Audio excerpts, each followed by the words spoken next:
Praise the Lord, precious people of God. Grace and peace to you all in the mighty name of our Lord and Savior Jesus Christ. Today, the Lord gave me a very special word for all those who feel alone, tired, or stuck in difficult situations. He spoke to me very clearly and said, "Tell my children, obedience brings blessings even in dry places." Yes, the title of my message is Obedience Brings Blessings Even in Dry Places. जी हाँ, ये वही word है जो प्रभु ने मुझे आप सबके लिए दिया है, जो ऐसी सिचुएशन से भागने की कोशिश कर रहे हैं। डियर पीपल ऑफ गॉड, आज हम देख रहे हैं कि लोगों में सेटिस्फेक्शन नाम की कोई चीज नहीं है। पैसे के लोभ में, दूसरे के होड़ में, एक जॉब से दूसरी जॉब, एक बिजनेस से दूसरा बिजनेस, भागम भाग में लगे कि मैं इस दौर में पीछे ना रह जाऊं, मुझे सबसे वेल्दी बनना है, सबसे अमीर बनना है। और दूसरी चीज पेशेंस नाम की चीज नहीं है मेरे प्रियो। पेशेंस बहुत जरूरी है। हर जगह परमेश्वर का वचन भी ये कहता है, धीरज धर, प्रार्थना कर, धीरज धर, उत्तर मिलेगा। घर में हमें पेशेंस रखनी है, नहीं तो लड़ाई झगड़े, दूरियां। और जब हम स्पेशली हम घर से बाहर निकलते तब तो हमें जरूर रखनी है। हम अपनी तरह से दुनिया नहीं चला सकते। घर में तो हम अपनी हुकूमत चला सकते हैं, लेकिन बाहर नहीं। जब हम अपना बिजनेस करते हैं, पब्लिक डीलिंग है, या कहीं जॉब करते हैं, वर्किंग प्लेस पर हैं, तो हमें पेशेंस रखनी है। कभी कभी हमें सुननी भी पड़ती है। हमें उस समय अपने आप पर काबू रखना पड़ता है, जो आजकल के जनरेशन में बिल्कुल नहीं है। उन्हें लगता है आई एम द बेस्ट। नहीं मेरे प्रियो। तीसरी चीज जो है हम देख रहे हैं हमारी इस न्यू जनरेशन में, ओबीडियंस नाम की तो चीज ही नहीं है। छोटे छोटे बच्चों को देख लीजिए, मोबाइलों में लगे हुए हैं। अगर पेरेंट मोबाइल छीन ले तो कैसे फैलते हैं, और पेरेंट्स बड़े आराम से फिर दे देते हैं। दिल पिघल जाता है ना, पर ये नहीं पता कि इसका बच्चों के फ्यूचर पर क्या असर पड़ेगा। ऐसे हमारे नौजवान बेटे बेटियां हैं, वो भी किसी की इंस्ट्रक्शंस, किसी की गाइडेंस पसंद नहीं करते हैं। जो बस हम पढ़ गए, हमसे बड़ा कोई नहीं है, हमें सारी दुनिया की खबर है। और स्पेशली जब हम प्राइवेट सेक्टर में, इंस्टीट्यूशन में या फर्म्स में कहीं भी काम करते हैं, कहीं भी जॉब करते हैं, तो हमें अपनी हायर अथॉरिटीज का, अपने सुपीरियर्स के ओबीडियंस में रहना पड़ता है। कहते हैं, सिर बोला जाता है, कहावत है ना, नौकरी की तो गर्ज पड़ी तो नौकरी की, और इस नौकरी सर झुका के हमें करनी पड़ती है। और हमारा वचन भी कहता है, अपने अपने प्राचीनों और अधिकारियों के अधीन रहो। जैसे कि रोमन 13 वर्स 1 हमें बताती है, हर व्यक्ति गवर्निंग अथॉरिटीज के अधीन रहे, क्योंकि कोई अधिकार ऐसा नहीं है जो परमेश्वर की ओर से ना हो। और जो अधिकार है वह परमेश्वर के ही ठहराए हुए हैं। तो जहां भी हम काम करते हो, जो अधिकारी है वो परमेश्वर की ओर से ही हमारे लिए ठहराए हुए हैं। तो हमें उनकी आज्ञाकारिता में रहना है। हम, परमेश्वर कहता है, हमारा वचन कहता है, हम हर जगह अपनी मनमानी नहीं कर सकते हैं। So my dear friend, परमेश्वर यही चाहता है कि हम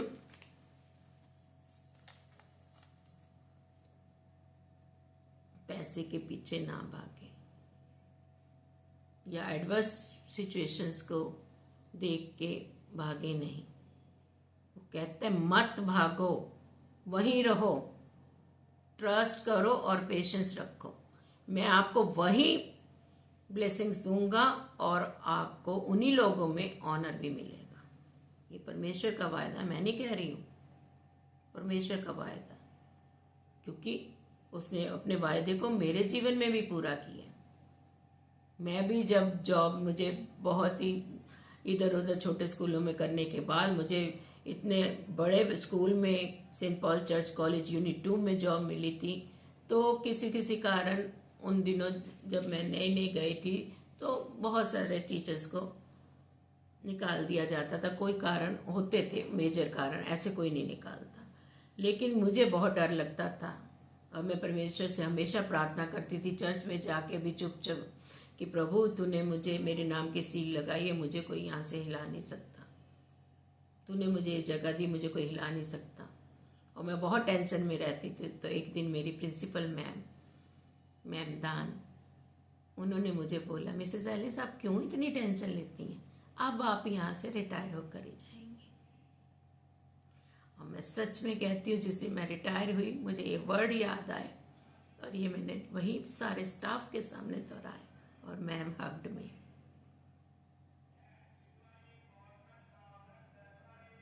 ऐसा भला हमारा परमेश्वर है। हम क्यों डरे जब हम कोई गलत काम ही नहीं करते। ये डर और ये शंका दुष्ट लाता है। और ऐसी इन्हीं चीजों से तो यही जो हमारी गवाहियां हैं, प्रभु हमें और मजबूत बना रहा है मेरे प्रियो। तो आप भी देखिए, जहां परमेश्वर ने रखा है वहां परिस्थितियों से भागिए ना। ज्यादा सैलरी से इधर उधर भागिए मत, कुछ हासिल नहीं होगा। जहां जो अगर परमेश्वर की ओर से आपको जो जगह मिली है वहां पर स्थिर बनी रहिए, वो आपको देखिए ऐसे ऊंचाइयों पर पहुंचाएगा कि कभी आपने सोचा भी ना होगा।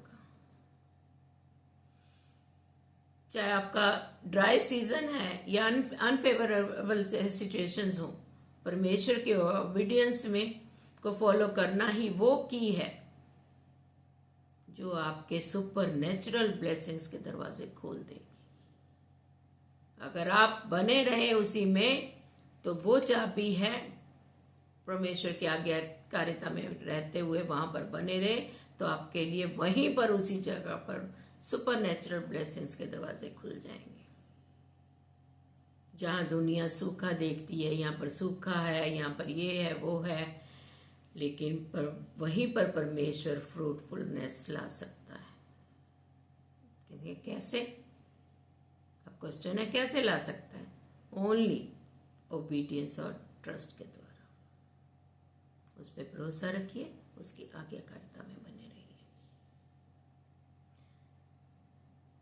इसी के विषय में हम बाइबल में Genesis chapter 26 verse starting from 1 to 6 हम इसी विषय में देखेंगे कि किस तरह परमेश्वर ने आइजक को आज्ञा दी और वो आज्ञाकारिता में बना रहा और उसे क्या मिला।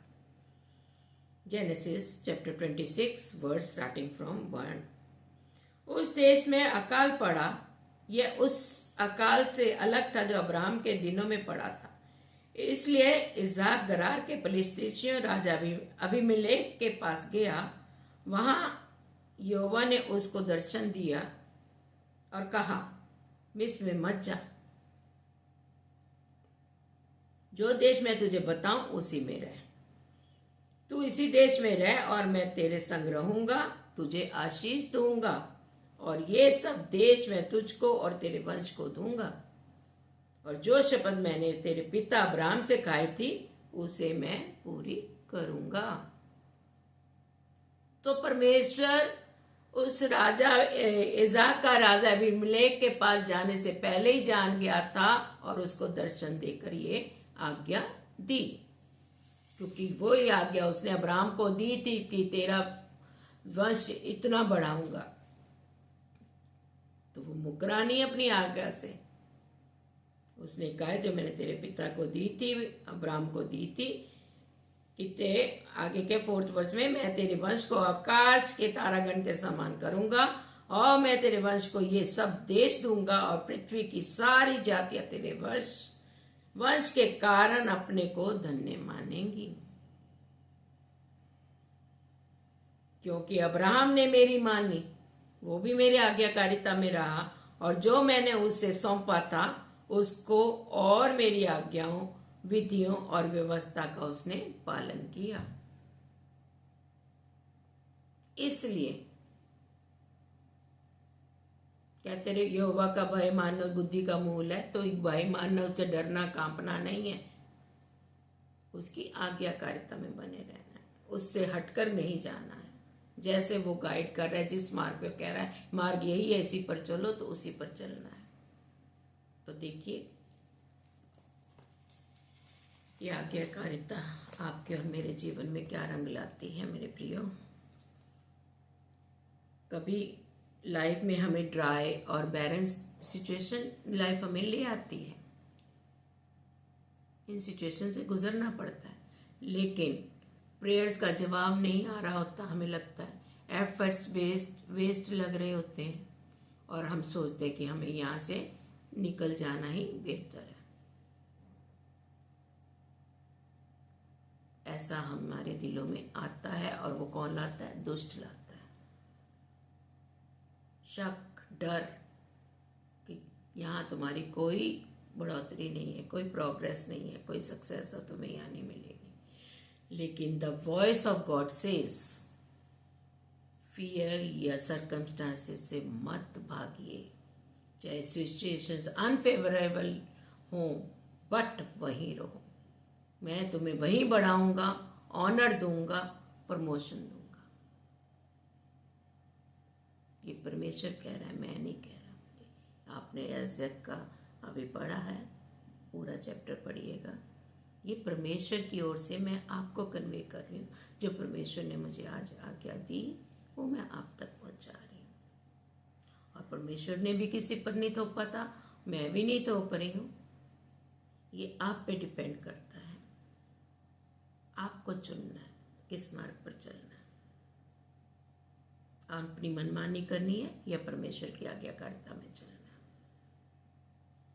जैसे कि आइजक ने उस सूखे के वक्त इजिप्ट जाने की जब सोच रहा था, प्रभु ने उसे रोका। Do not go to Egypt, stay in this land and I will bless you. और आइजक ने ओबे किया, मानना, वहीं रहा। उसी ड्राई लैंड में उसने बीज बोया और प्रभु ने उसे 100 गुना फल दिया, 100 गुना ब्लेसिंग्स दी। ऐसा औसम हमारा परमेश्वर है। कह दिया बना रहा है और कुछ नहीं कर रहा, ऐसा नहीं है। कहता है तो करता है, और उससे पहले ही वो इंतजाम हमारे लिए कर देता है। लेकिन हम उसकी धीमी आवाज को सुन नहीं पाते हैं। हम अपने आप ही देरी करते हैं, अपनी ब्लेसिंग्स के लिए रास्ते में अड़चन बनते हैं। प्रियो, ये सब जो हमने वचन में पढ़ा, ये सिचुएशन जो टफ ही क्यों ना हो, लेकिन ओबीडियंस हमें ब्लेसिंग्स ही को लाती है हमारे लिए। जैसे हमने आइजक के विषय में भी पढ़ा है, it's but natural we often think यह जगह मेरे लिए नहीं है। सोच सकते हैं परिस्थितियों को देखते हुए, मनुष्य तो हैं, ये हालात मुझे तोड़ रहे हैं, लेकिन यदि परमेश्वर कहता है वहीं रहो, तो समझ लो वो वहीं तुम्हें बढ़ाने वाला है। क्योंकि ब्लेसिंग्स जगह में नहीं है कि यहां से मैं ऑस्ट्रेलिया चला जाऊं, बैंकॉक चले जाऊं या अमेरिका चले जाऊं, वहां ब्लेसिंग्स है। ब्लेसिंग्स परमेश्वर की उपस्थिति में है, उसकी प्रेजेंस में है, उसके कमांड में है। आमीन।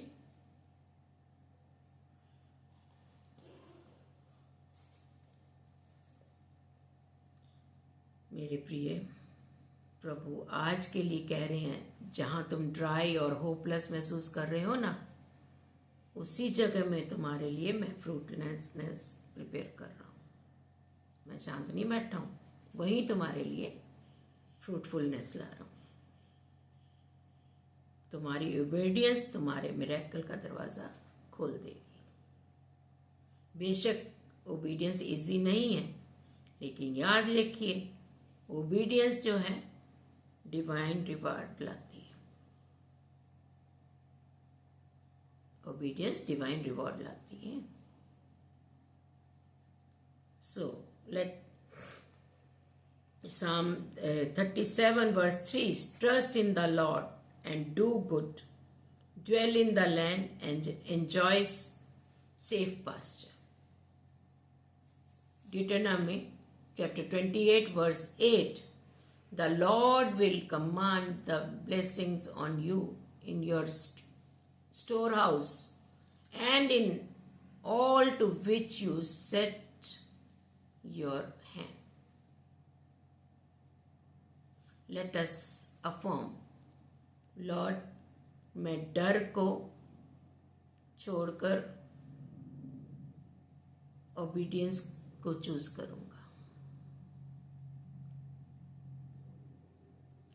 करूंगा नहीं, करता हूं या करती हूं। जहां आपने मुझे रखा है वहीं मैं रहता हूं, रहूंगा या रहूंगी। मुझे यकीन है कि इवन इस ड्राई सीजन में भी मुझे आप फ्रूटफुल बनाएंगे, जैसे आपने आइजैक को 100 गुना ब्लेसिंग दी, वैसे ही आप मुझे भी देंगे। आमीन। Confirmation with verses. Isaiah 1 verse 19. If you are willing and obedient, you shall eat the good of the land.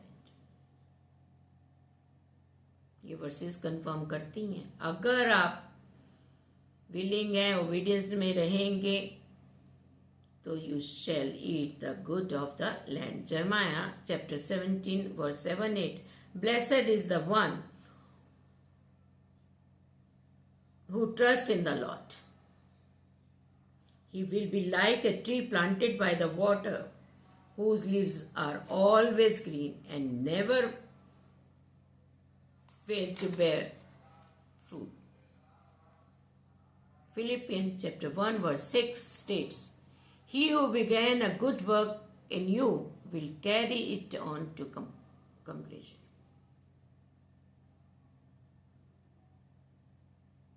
मेरे प्रियो, इज़ाक का एग्जाम्पल याद रखिए।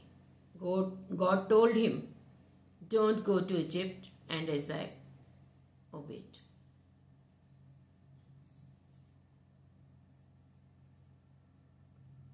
फिर स्क्रिप्चर कहता है ना, यू कैन सी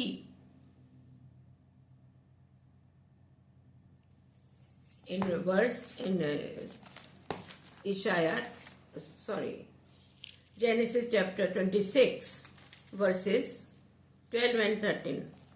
फिर इज़ाक ने उस देश में जोता, बोया और उसी वर्ष में 100 गुना फल पाया, और यहोवा ने उसको आशीष दी और वह बढ़ा और उसकी उन्नति होती चली गई, यहां तक कि वह अति महान पुरुष हो गया। And Isaac sowed in that land and reaped in the same year 100-fold.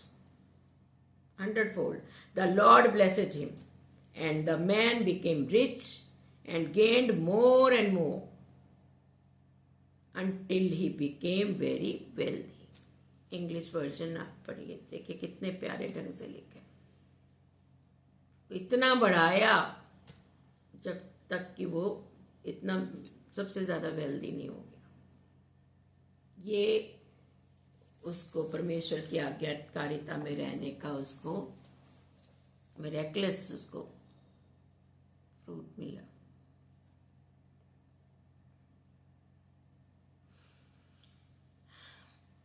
वही प्रभु आज आपको भी, जहां प्रभु ने आपको रखा है, आपको आशीष देगा। मेरे प्रियो, याद रखो, ओबीडियंस है ना, ड्राई लैंड के डेस्टिनी में बदल देती है, और वेटिंग को वर्शिप में। ट्रस्ट कीजिए, आपका मिरेकल आ रहा है। So let us pray. राजाओं के राजा, प्रभुओं के प्रभु, सब शक्तिमान, सब व्यापी, सब समार्थी परमेश्वर, हम बहुत दीनता और नम्रता से आपके चरणों में आते हैं और प्रार्थना करते हैं कि हर एक लिसनर को स्ट्रेंथ दीजिए कि वो हार्ड सिचुएशन में भी आपके ओबीडियंस में रहे। उनके ड्राई सीजन को फर्टाइल फील्ड में बदल दीजिए मेरे पिता परमेश्वर। मैं दिल से ये प्रार्थना करती हूँ। उनके हाथों के कामों को सफल कीजिए। उनके घर परिवार और उनकी लाइफ को 100 गुना ब्लेस कीजिए, जैसे आपने आइजक को किया। आप युगन युग एक से हैं। आप के वायदे पर्सन टू पर्सन बदलते नहीं हैं।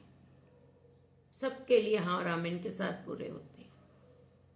उनकी ओबीडियंस उनकी लाइफ की टेस्टिमनी बन जाए मेरे पिता। मैं हृदय से प्रार्थना करती हूँ। इन्हें विजडम दीजिए कि आप वचन के द्वारा क्या होना सिखाना चाहते हैं और आपकी ओबीडियंस में आए और ये ओबीडियंस उनकी लाइफ की लिविंग टेस्टिमनी बन जाए। उनका फ्यूचर फ्रूटफुल और विक्टोरियस हो जाए। हर पल इन सब का मार्गदर्शन कीजिए ताकि वो आपके ओबीडियंस में चले और बहुतायत का फल लाए मेरे पिता परमेश्वर। ऐसे मैं बड़े बोझ से आपसे प्रार्थना करती हूँ। And I ask this prayer in the mighty name of Lord Jesus Christ. Amen, amen and amen. So my dear people of God, stay obedient, stay blessed, and stay victorious with lots of love and prayers. Peace lovers, Pramila at the rate of Pramila Harris.